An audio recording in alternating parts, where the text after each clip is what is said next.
tema da mensagem é mente renovada e hoje nós vamos falar sobre isso em Romanos 12, pensando nos nossos relacionamentos. Mente renovada no nosso relacionamento com Deus, mente renovada no nosso relacionamento com nós mesmos, uma mente renovada em nossos relacionamentos com o outro e uma mente renovada nos nossos relacionamentos com os nossos inimigos. É isso que Paulo, o apóstolo, explica em Romanos capítulo 12. 4 tipos de relacionamentos que exigirão de nós uma mente renovada para podermos lidar da forma de Deus nessas 4 áreas. Eu e Deus, eu comigo mesmo, eu com o outro e eu com o meu inimigo. É isso que o apóstolo Paulo vai trazer em Romanos capítulo 12. E precisamos também entender, irmãos, que Romanos capítulo 1 até o capítulo 11, Paulo está trazendo uma teologia, ele está trazendo uma doutrina. Então, do capítulo 1 até o capítulo 11, Paulo está explicando sobre o sacrifício de Jesus, que todos nós éramos culpados e pecadores, e todos nós estávamos destituídos da glória de Deus.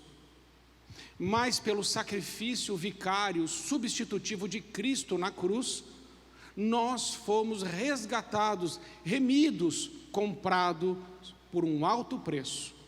E então Paulo gasta todo esse tempo na carta de Romanos, do capítulo 1 até o capítulo 11, porque Romanos é o maior tratado teológico das Escrituras. E ele explica todas essas coisas, mas quando chega no capítulo 12, agora ele vai dizer como nós devemos viver e o que nós devemos fazer, porque o apóstolo Paulo, em todas as suas cartas, termina elas com a parte prática. Não é só trazer informações, mas o que fazer com essas informações. Então vejamos o texto, Romanos 12, a partir do versículo 1. Versão Almeida Revista e Corrigida. Rogo-vos, pois, irmãos, pela compaixão de Deus, que apresenteis o vosso corpo em sacrifício vivo, santo e agradável a Deus, que é o vosso culto racional. E não vos conformeis com este mundo, mas transformai-vos pela renovação do vosso entendimento, para que experimenteis qual seja a boa, agradável e perfeita vontade de Deus. Porque pela graça que me é dada, digo a cada um dentre vós, que não saiba mais do que convém saber, mas que saiba com temperança, conforme a medida da fé que Deus repartiu a cada um. Porque assim como em um corpo temos muitos membros, e nem todos os membros têm a mesma operação, assim nós que somos muitos, somos nós um só corpo em Cristo, mas individualmente somos membros uns dos outros. De modo que, tendo diferentes dons, segundo a graça que nos é dada, se é profecia, seja ela segundo a medida da fé, se é ministério, seja em ministrar, se é em ensinar, haja dedicação no ensino, e o que exorta, use esse dom em exortar, e o que reparte, faça-o com liberalidade, e o que preside com cuidado, e o que exercita misericórdia com alegria. O amor não seja fingido, aborrecei o mal e apegai-vos ao bem. Amai-vos cordialmente uns aos outros com amor fraternal, preferindo-vos em honra uns aos outros. Não sejais vagarosos no cuidado, sede fervorosos no espírito, servindo ao Senhor. Alegrai-vos na esperança, sede pacientes na tribulação, perseverai na oração. Comunicai com os santos nas suas necessidades, segui a hospitalidade, abençoai aos que vos perseguem, abençoai e não amaldiçoeis. Alegrai-vos com os que se alegram e chorai com os que choram. Sede unânimes entre vós, não ambicioneis coisas altas, mas acomodai-vos às humildes, e não sejais sábios em vós mesmos. A ninguém torneis mal por mal, procurai as coisas honestas perante todos os homens. Se for possível, quanto estiver em vós, tende paz com todos os homens. Não vos vingueis a vós mesmos, amados, mas dai lugar à ira, porque está escrito: minha é a vingança, eu o recompensarei, diz o Senhor. Portanto, se o seu inimigo tiver fome, dá-lhe de comer, se tiver sede, dá-lhe de beber, porque fazendo isso, amontoarás brasas de fogo sobre a sua cabeça. Não te deixes vencer do mal, mas vence o mal com o bem. Amém. O apóstolo Paulo, então, ele começa nos exortando, nos ensinando e nos mostrando que tipo de conduta Deus está esperando de cada um de nós e que tipo de mente devemos ter para nos relacionar corretamente com Deus, uma mente renovada. Isso já começa no versículo 1, aonde está escrito assim: rogo-vos, pois, irmãos, pela compaixão de Deus, que apresenteis o vosso corpo em sacrifício vivo, santo e agradável a Deus, que é o vosso culto racional. Paulo começa dizendo: rogo-vos, irmãos. Paulo não está pedindo, Paulo está rogando, Paulo está orando, Paulo está clamando para que nós, que estamos lendo esse texto, para os cristãos de Roma e para todos os cristãos, se apresentem a Deus, se apresentem como um sacrifício vivo, apresentem seus corpos.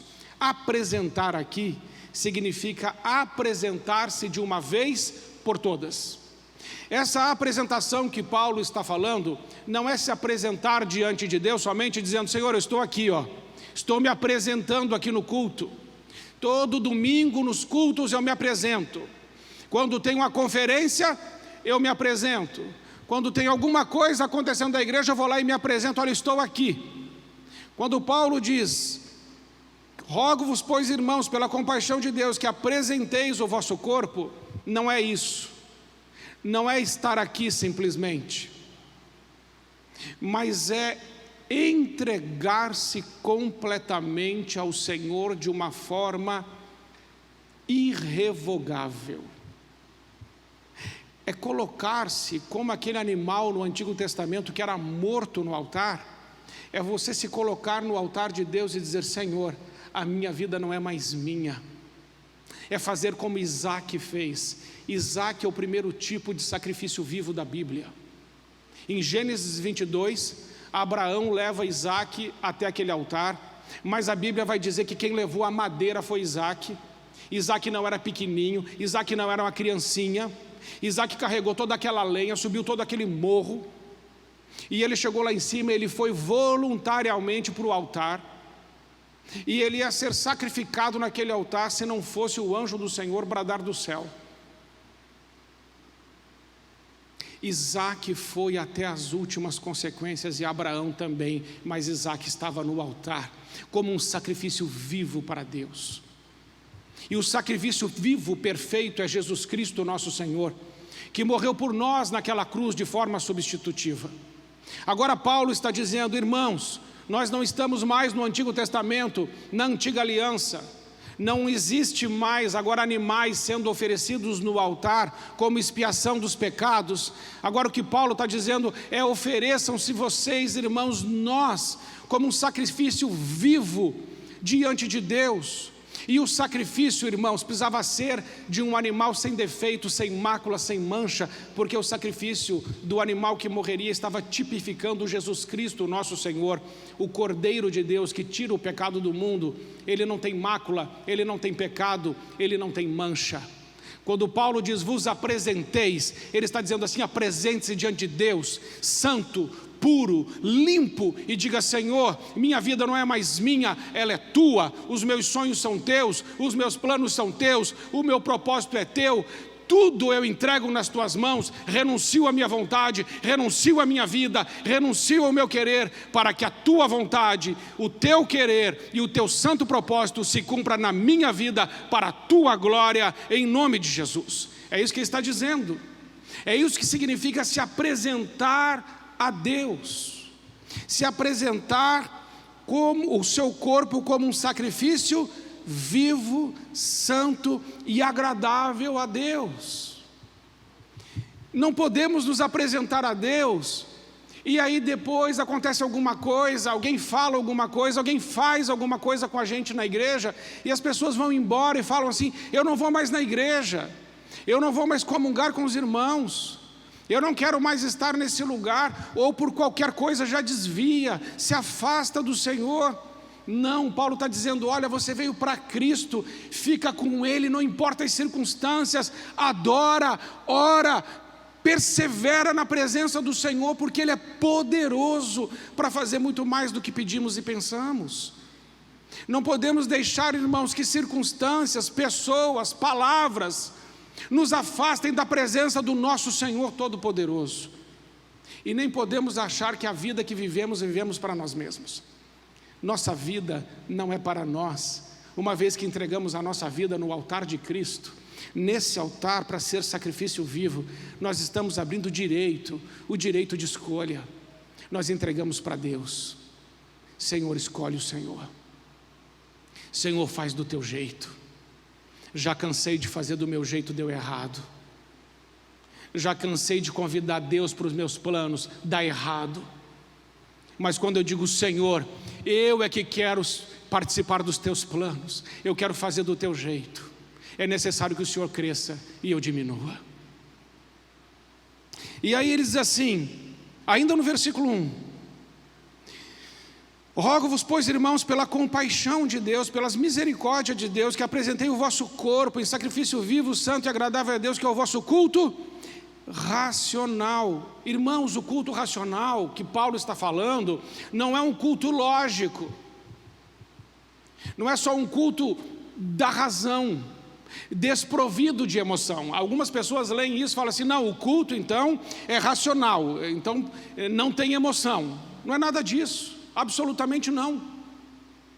No culto nós nos emocionamos, no culto nós choramos, nós nos quebrantamos, nós confessamos os nossos pecados, nós reconhecemos a grandeza de Deus, nós reconhecemos as nossas limitações, que precisamos da graça, do favor, do milagre de Deus, reconhecemos que somos pecadores, que somos pó, que somos fracos, que somos falhos, que erramos com o Senhor, que mentimos, que adulteramos, que vemos pornografia, que fazemos o que não devemos fazer, que entristecemos o Espírito Santo. Nós olhamos para nós mesmos e que miséria nós vemos, mas quando nós olhamos para a cruz, para a graça de Deus, por favor de Deus, por amor de Deus, pelo sangue vertido naquela cruz que nos purifica de todo pecado, nós nos emocionamos com tanto amor, com tanta graça, com tanta misericórdia, com tanta compaixão em favor de nós. E aí a gente chora e diz, Senhor, perdão Senhor, ajuda-me. Não é assim.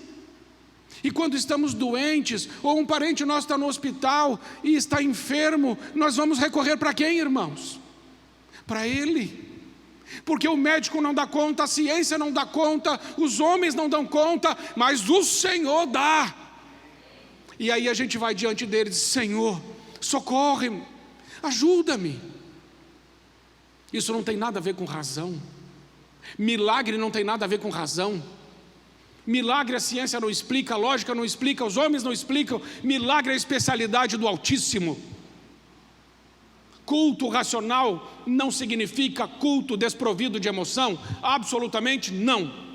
Mas culto racional também não significa somente emoção. Precisamos ter luz na mente e fogo no coração. Precisamos das duas coisas. O culto racional que Paulo está falando significa que eu preciso ter uma coerência entre a pessoa que eu sou aqui na casa de oração, porque eu sou templo do Espírito Santo. Precisa haver uma coerência entre o homem que eu sou aqui e o homem que eu sou lá fora. Precisa haver uma coerência com a pessoa que está aqui glorificando a Deus, adorando a Deus, erguendo o nome de Deus, cantando louvores a Deus, reconhecendo a sua santidade, o seu poder, a sua glória, a sua majestade, e reconhecendo que tudo Ele fez por nós e morreu na cruz por nós. E aqui choramos, pedimos perdão, nos arrependemos e nos quebrantamos. Mas quando saímos para o lado de fora, precisamos ter a mesma atitude. É isso, é o culto racional. Precisa haver uma coerência, não pode haver um distanciamento, não pode haver uma desconexão entre o que acontece aqui dentro e o que acontece lá fora. Não pode haver uma desconexão entre o que eu sou aqui e o que eu sou nas minhas redes sociais. Não pode haver uma desconexão entre o que eu sou aqui e eu sou lá no meu trabalho. Não pode haver uma desconexão quando eu estou aqui e quando eu estou com outras pessoas que não fazem parte da igreja do lado de fora. Eu preciso ser o mesmo, porque a Bíblia diz que Jesus Cristo é o mesmo, ontem, hoje e eternamente. Culto racional significa quem eu sou aqui, eu sou lá fora. E isso é culto racional. E ele está dizendo que Deus se agrada do culto racional.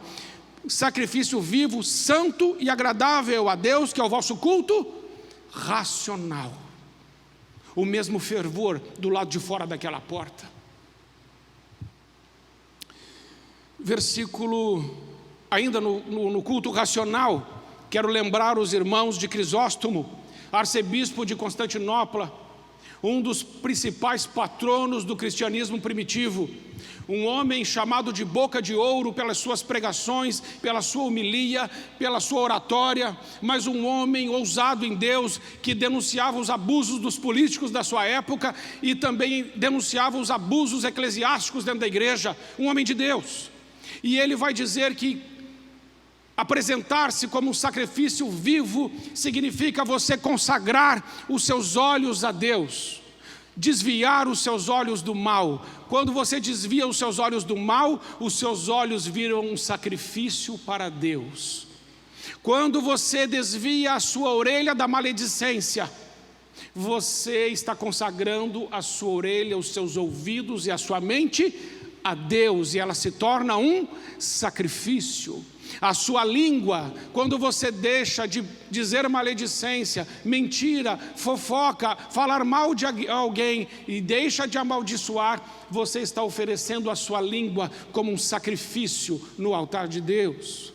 E ele ensina que assim é com todas as partes do nosso corpo, nossos olhos, nossos ouvidos, nossa boca, nosso coração, nossos caminhos. Mas não basta não fazer o que é errado. Crisóstomo vai dizer, é necessário fazer o que é certo.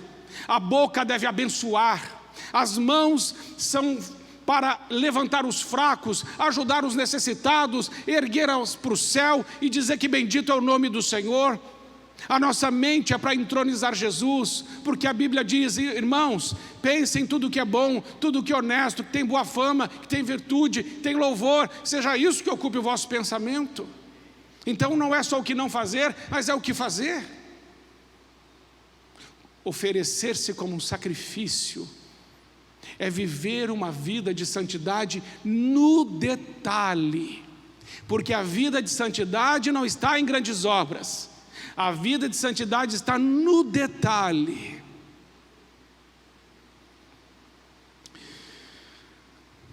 Versículo 2. Ainda uma mente renovada, continuamos acerca de Deus. E diz assim o apóstolo Paulo, e não vos conformeis com este mundo, mas transformai-vos pela renovação do vosso entendimento, para que experimenteis qual seja a boa, agradável e perfeita vontade de Deus. E não vos conformeis com esse mundo. A palavra melhor traduzida de conformeis do grego é esquema. E esquema significa, ou pode ser, aquilo que muda o tempo todo. Não vos conformeis com este mundo. Não entre no esquema do mundo. Não entre na forma do mundo. A forma do mundo é elástica. A forma do mundo é flexível. A forma do mundo se adequa com as necessidades do mundo. Paulo está dizendo, não se conformem com este mundo, porque neste mundo o que antes era repudiado, hoje é aplaudido. O que ontem não era aceitável de forma alguma, hoje é aceitável. E você sabe do que eu estou falando. Tanta coisa que os nossos pais, se ouvirem do que está acontecendo hoje, os nossos avós ouvissem, eles não acreditariam de coisas que estão acontecendo hoje. Eles dizem, não é possível uma coisa dessas. Porque o mundo começa a aplaudir o pecado, o mundo começa a aplaudir a iniquidade, o mundo começa a aplaudir a injustiça. Mas Paulo diz, não vos conformeis com este mundo, mas sede transformados pela renovação do vosso entendimento. O mundo quer mudar você de fora para dentro. O mundo exerce pressão, a sociedade exerce pressão, a mídia exerce pressão e diz, mude, mude, mude. Mas o Espírito Santo não é uma pressão exterior, o Espírito Santo age dentro de nós, é de dentro para fora, é uma mudança interior pelo poder do Espírito Santo, que a gente resiste ao mundo, resiste ao pecado, resiste às injustiças e não toleramos aquilo que Deus não tolera. Nós não somos tolerantes ao mundo e aos pecados, mas nós somos transformados pela renovação do nosso entendimento para vivermos a boa, perfeita e agradável vontade de Deus. Precisamos entender isso, irmãos. Existe crente que já está sendo tolerante ao pecado. Não somos tolerantes àquilo que Deus não é tolerante. Não somos. Não toleramos o que Deus não tolera.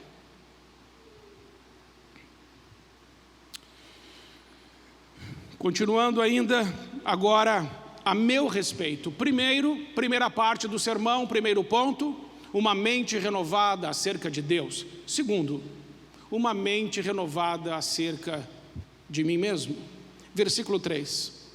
Versículo 3, vou ler na NVI.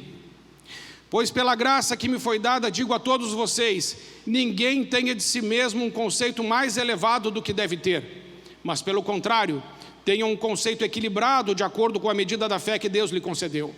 Paulo está dizendo assim, irmãos, não devemos ter um conceito mais elevado de si mesmo, de nós mesmos. O que é isso? Complexo de superioridade. O que Paulo está falando é que existe gente que se acha melhor do que os outros, que quando vai contar uma história, ele é o centro da história, vai contar um testemunho, ele é mais exaltado que Jesus. Se vai contar alguma coisa, se vai falar alguma coisa, é o mais inteligente, é o que sabe tudo, é o que já fez mais viagem, é o que tem mais dinheiro. Sempre tem que ocupar uma posição de destaque no meio de tudo. E Paulo está dizendo, olha, ninguém tenha de si mesmo um conceito mais elevado do que deve ter. Cuidado com esse complexo de superioridade. Mas também, irmãos, o oposto é verdadeiro.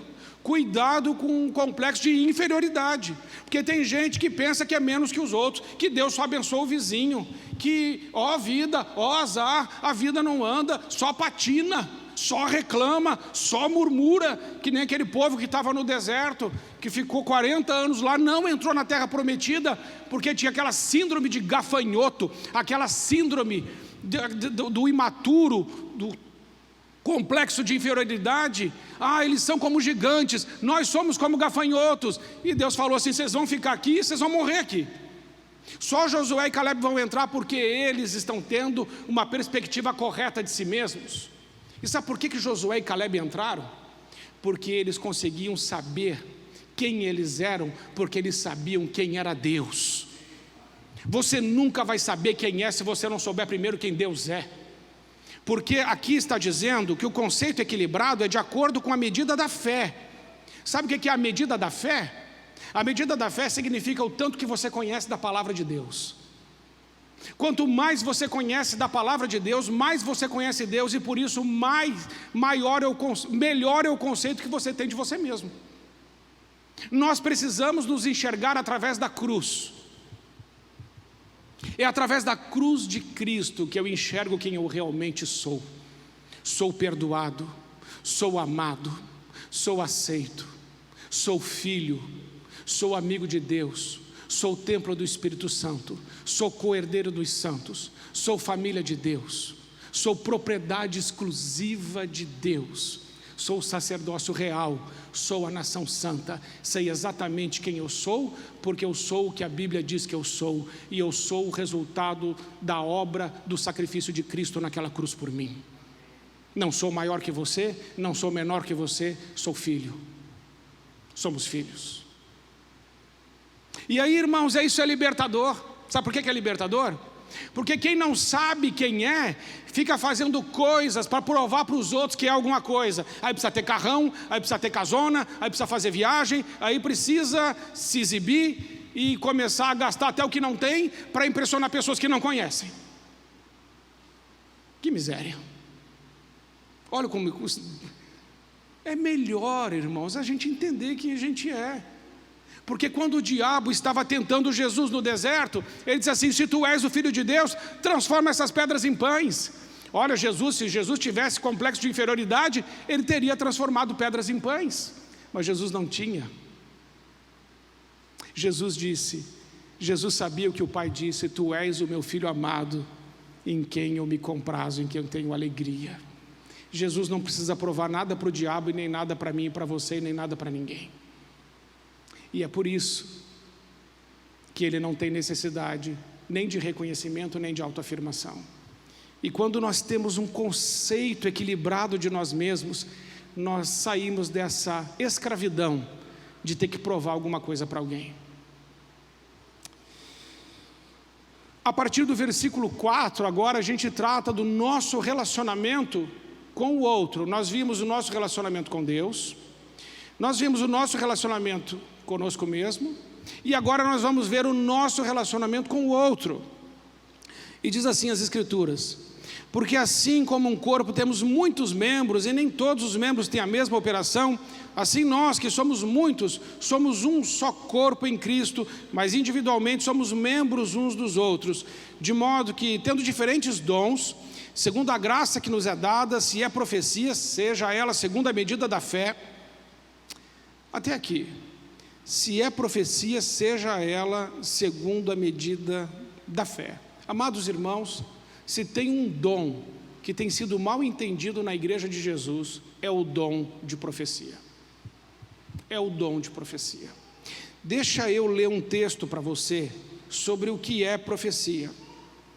Ou o que deve fazer quem profetiza. Está em 1 Coríntios 14, 3, que diz assim: mas quem profetiza o faz para edificação, encorajamento e consolação dos homens. Agora veja que quem profetiza, profetiza para edificação, encorajamento e consolação.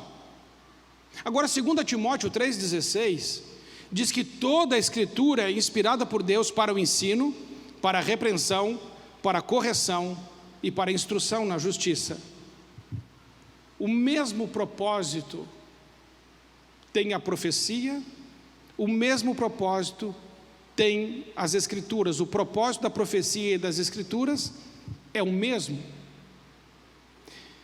1 Pedro 4,11 diz: se alguém fala como quem transmite o oráculo de Deus ou a palavra de Deus. A profecia é transmitir então a palavra de Deus. O que é profetizar? É transmitir a palavra de Deus. Não é transmitir o que eu quero, não é transmitir o que eu acho, não é transmitir o que eu penso ou para impressionar ou para te agradar. É transmitir a palavra de Deus. Profetizar é transmitir a palavra de Deus. Não é chegar de frente de uma pessoa e dizer assim: olha, meu servo, eis que te digo, blá blá blá blá blá blá blá blá, papo furado. Tem isso aí não. Não tem isso na Bíblia. O que tem na Bíblia sobre profecia é que quem profetiza, profetiza a palavra de Deus. E qualquer coisa que for profetizado sobre a sua vida, que não for a palavra de Deus, não receba. Não receba. Veja o que diz as Escrituras em Atos dos Apóstolos, capítulo 17, versículo 11.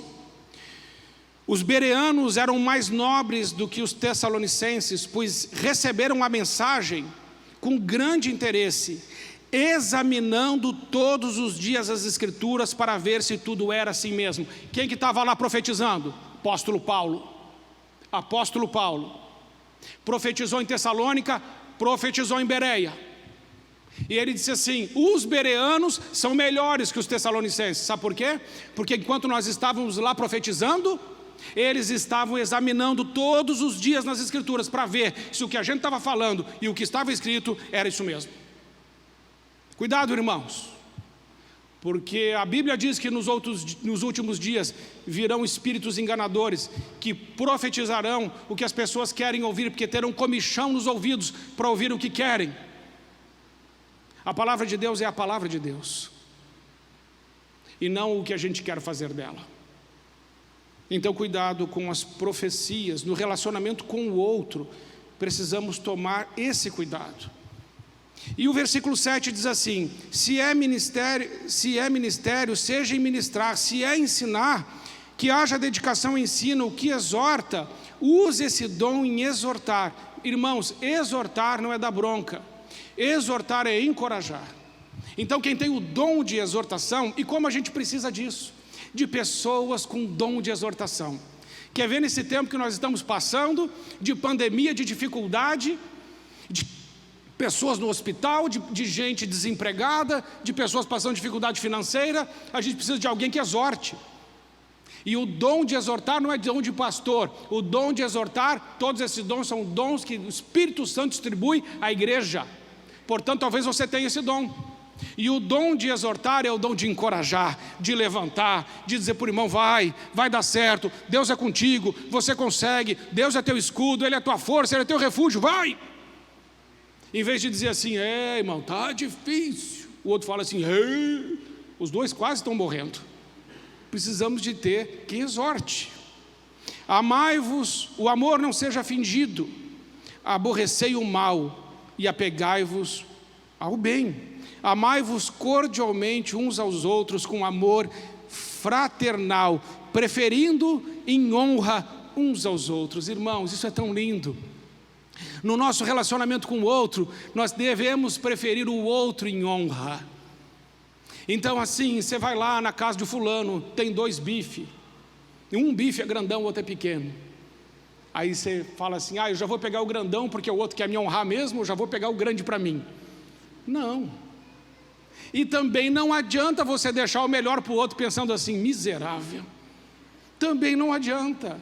Preferir o outro em honra é considerar o outro, como a Bíblia diz, considere o outro superior a você mesmo. Prefira em honra. Prefira exaltar o outro do que exaltar a si mesmo. Prefira ver as virtudes do outro do que ver as suas. Tem gente que fica se elogiando. Que coisa feia. Deixe que os outros te elogiem. Você elogia os outros. Mas tem gente que não se aguenta. Eu sei que não tem ninguém aqui assim. Não sejais vagarosos no cuidado, mas sede fervorosos no espírito, servindo ao Senhor. Alegrai-vos na esperança, sede pacientes na tribulação, perseverai na oração e comunicai com os santos nas suas necessidades e segui a hospitalidade. Vamos para os inimigos agora, por causa do tempo. A respeito dos meus inimigos, versículo 14. Abençoai aos que vos perseguem, abençoai e não amaldiçoeis. Alegrai-vos com os que se alegram, chorai com os que choram. Irmãos, versículo 15. Alegrai-vos com os que se alegram, chorai com os que choram. Fácil? Chorar com quem chora é fácil? Gente, tem gente que chora até com propaganda de margarina. Tem gente que está vendo um negocinho e começa a chorar. Conta uma história, chora. Chorar com quem chora é fácil? Fácil. O irmão perdeu tudo, choramos. O outro lá está doendo, choramos. Chorar com quem chora é fácil. O que é difícil? Difícil, irmãos, é se alegrar com quem se alegra. E aí você está lá no seu Facebook, no seu Instagram, e aparece a foto daquela pessoa na praia, no sol, usufruindo, suquinho, guarda-sol, nuvens, ondas, e você fala assim, vamos ajoelhar aqui, vamos agradecer a Deus, olha que beleza isso aqui. É assim que a gente faz? O vizinho comprou um carro novo, e você com aquele Fusca falhando, você olha o carro deles assim, louvado seja Deus. Gente, alegrar com quem se alegra precisa de ter muito de Deus. Muito de Deus. É mais difícil, mas é um bom exercício. E aqui, o contexto é dos inimigos. Então ainda é pior. Porque não é uma pessoa que você ama, é uma pessoa que você decidiu amar. Porque a Bíblia diz que é para amar. E aquela pessoa está prosperando. E o contexto é de inimigo. Como é que você reage? Como é que eu reajo? Deus nos ajude com isso. Sede unânimes entre vós, não ambicioneis coisas altas, mas acomodai-vos às humildes. Não sejais sábios em vós mesmos. A ninguém torneis mal com mal, procurai as coisas honestas perante todos os homens. E se for possível, quanto estiver em vós, tende paz com todos os homens. Não vos vingueis a vós mesmos, amados, mas dai lugar à ira, porque está escrito: minha é a vingança, eu recompensarei, diz o Senhor. E se o inimigo tiver fome, dá-lhe de comer, se tiver sede, dá-lhe de beber, porque fazendo isso amontoarás brasas vivas sobre a sua cabeça. O apóstolo Paulo está dizendo aqui, bem nesse finalzinho, algo muito importante. Ele está dizendo: não vos vingueis a vós mesmos, amados, mas dai lugar à ira, porque a vingança é do Senhor. Sabemos que Alexandre o Latueiro prejudicou muito o apóstolo Paulo, muito mesmo. Paulo não se vingou dele.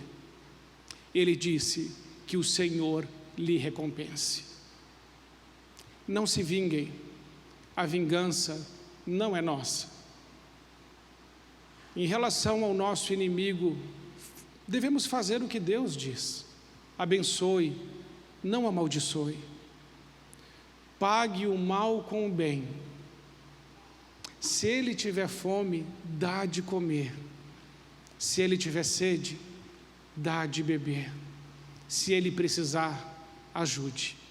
Se você fizer isso, se eu fizer isso, brasas vivas serão amontoadas sobre a cabeça dele. E aí alguns irmãos pensam assim: nossa, pastor, que bom, ele vai queimar, né? Não é isso, irmão. Ele não vai queimar. Isso aqui quer dizer o seguinte: ele vai ficar com uma pulga atrás do olho. Ele vai dizer assim: por que essa pessoa está agindo assim comigo? E vai chegar uma hora que ela vai enxergar em você Jesus. E quando ela enxergar em você Jesus, o plano de Deus se cumpre, e ela se converte. E aquele que leva um pecador a Cristo, a Bíblia diz: muitos pecados lhe serão perdoados. Amém, amados irmãos? Vamos ficar em pé, vamos orar e vamos pedir a Deus a graça de termos uma mente renovada pela palavra, para vivermos esses relacionamentos, esses 4 relacionamentos, da forma que Deus quer.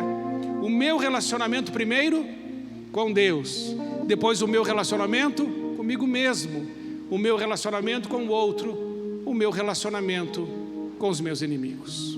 Que Deus nos ajude a vivermos todas as áreas dos nossos relacionamentos de acordo com a sua santa palavra.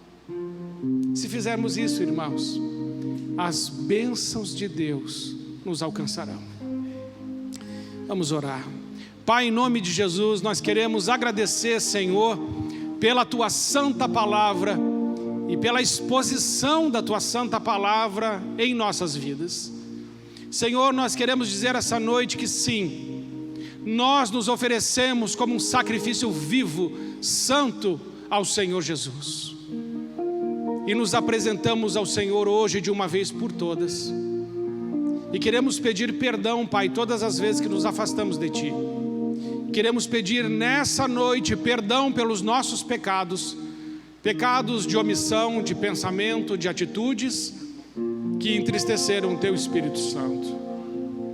E queremos, Senhor, dizer que obedeceremos a Tua palavra e não vamos nos conformar com este mundo, e não seremos tolerantes ao pecado, mas queremos ser a cada dia transformados de glória em glória à semelhança de Jesus Cristo, nosso Senhor. Queremos ser transformados de dentro para fora pelo poder do Espírito Santo, e esse poder que é gerado em nosso interior possa impactar vidas, e que rios de água viva possam fluir do nosso interior para todos aqueles que o Senhor colocar em nosso caminho. Senhor, nós queremos pedir perdão por todas as vezes que nos sentimos superior aos outros e por todas as vezes que nos sentimos também inferiores. Nós queremos ter uma perspectiva correta de nós mesmos, e só podemos ter isso entendendo o que o Senhor diz a respeito de quem somos. Por isso, Pai, aumenta a medida da nossa fé e nos ajuda a ler a Tua palavra, meditar nela e crescer e amadurecer até alcançar a estatura do varão perfeito, a saber, Jesus Cristo, nosso Senhor. E, Senhor, muito obrigado, porque o Senhor nos ensina a amar os nossos inimigos, a fazer o bem a quem nos faz mal, a orar por quem nos persegue. Senhor, que os nossos inimigos possam ver em nós, não nós mesmos, mas a face de Jesus Cristo, o nosso Senhor. Muito obrigado, Pai, pela Tua palavra, e que ela possa produzir em nós muitos frutos para a glória do Teu nome. Amém.